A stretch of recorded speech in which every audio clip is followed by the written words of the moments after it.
role at the IoN-DRI News Centre is to be lead artist. So I was appointed, actually, the whole process began in 2019, so just before COVID, and then I was appointed in March 2020 to be the lead artist. The idea was that I would develop one major public artwork for the new building, which would be visible on the exterior of the building.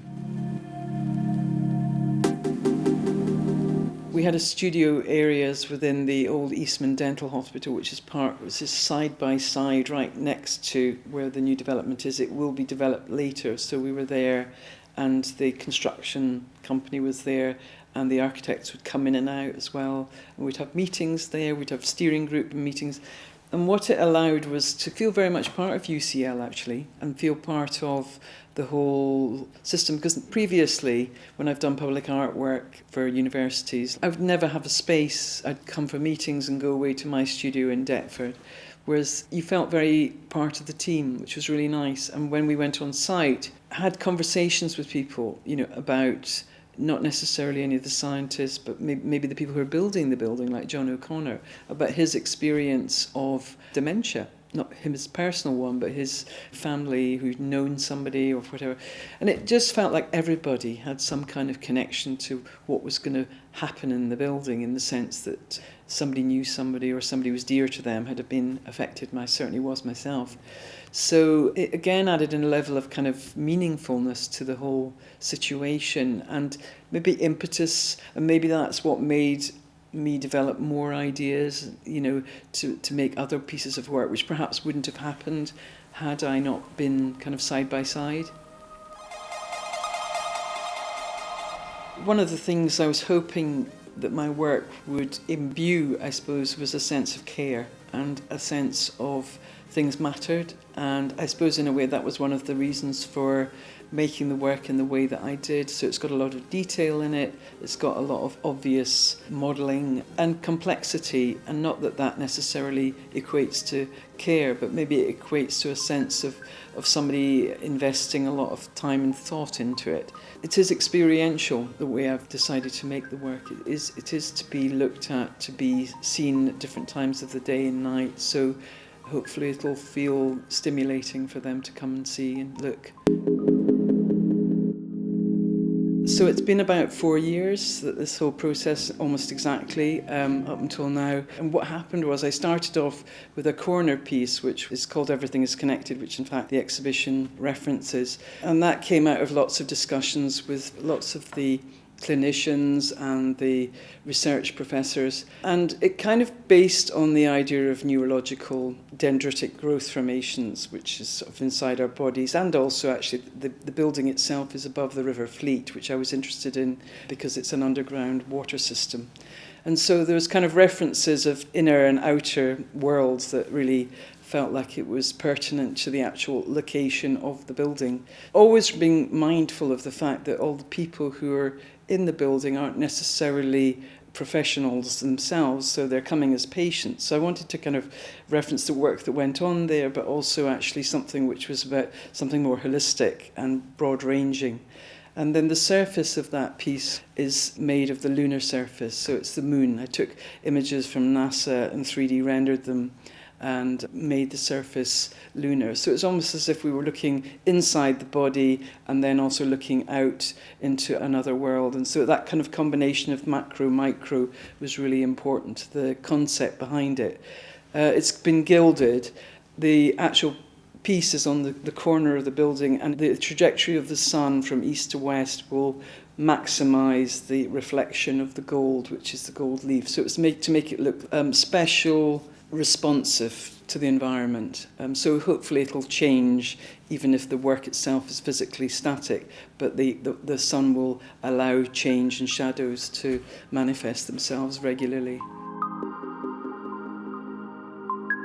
The second piece I developed was actually in conversation with some of the scientists who kind of wanted some artwork to be positioned in such a way that it would celebrate the threshold of coming into the building, because at the moment the front facade of the Royal Free Hospital, which has become the facade it's listed, has this beautiful entrance, but it's quite modest. And so I kind of became aware of the soffit above the kind of pedestrian area. So it's essentially a threshold that you walk under, and so you hopefully will look up. The lighting will be developed specifically for this piece when it's installed. I didn't want it to directly relate to the brain in a way that like everything is connected. I wanted it to be of the brain, of our experience of that we all have brains. They function in all sorts of different ways. So it seemed that one of the things that was classic of the brain is the mirroring of the two hemispheres and how they interrelate in this kind of cross-section.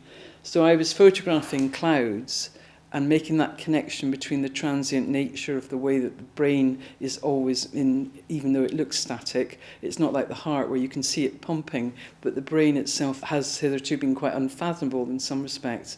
So that idea that at a very, very deep level, it's active all the time, all our senses, everything we're doing is kind of interrelated and interconnected. But I thought, well, it is sort of analogous with cloud movement above, which is in constant state of, even at the dark, even the clouds are moving across continents and things. So I kind of made this two hemispheres of the cloud formations which exactly mirror one another. The piece is called Mirror.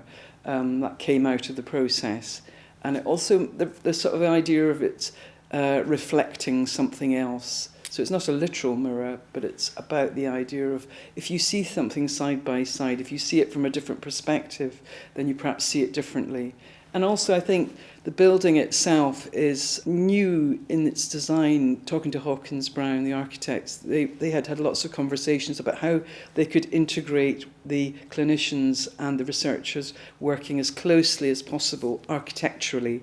So I was thinking about the idea of these two parts and how they reflect one another and how they inform one another.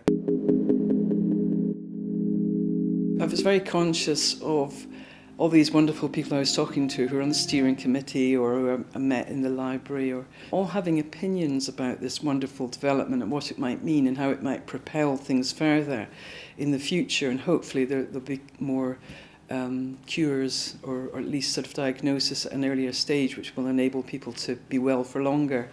So I wanted to gather their words. And so I sent various people that I'd worked with a questionnaire, and I just asked them about their expectations and why they wanted to be involved.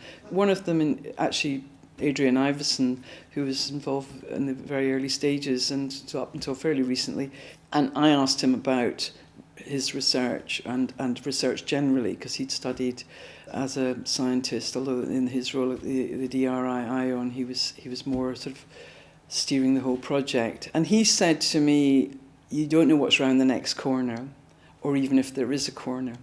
So even if you think you know where you're going, you don't even know if you're asking the right questions. And that's what the premise of part of the building will be. It's almost about setting up the situation so that it can foster new ways of thinking, new ways of seeing things, new collaborations. So the words like Adrian's quote I've got, and what I was going to do was simply take them and put them around the building in the staff areas, so not the public areas. So it's really very much for the staff, and that's why it's called Wise Words, so that people will, in the boardrooms perhaps, or in the corridors, or even as you come out of a lift, in the science clinician areas only, will be able to hear these echoes of other voices of the intention of this massive big project.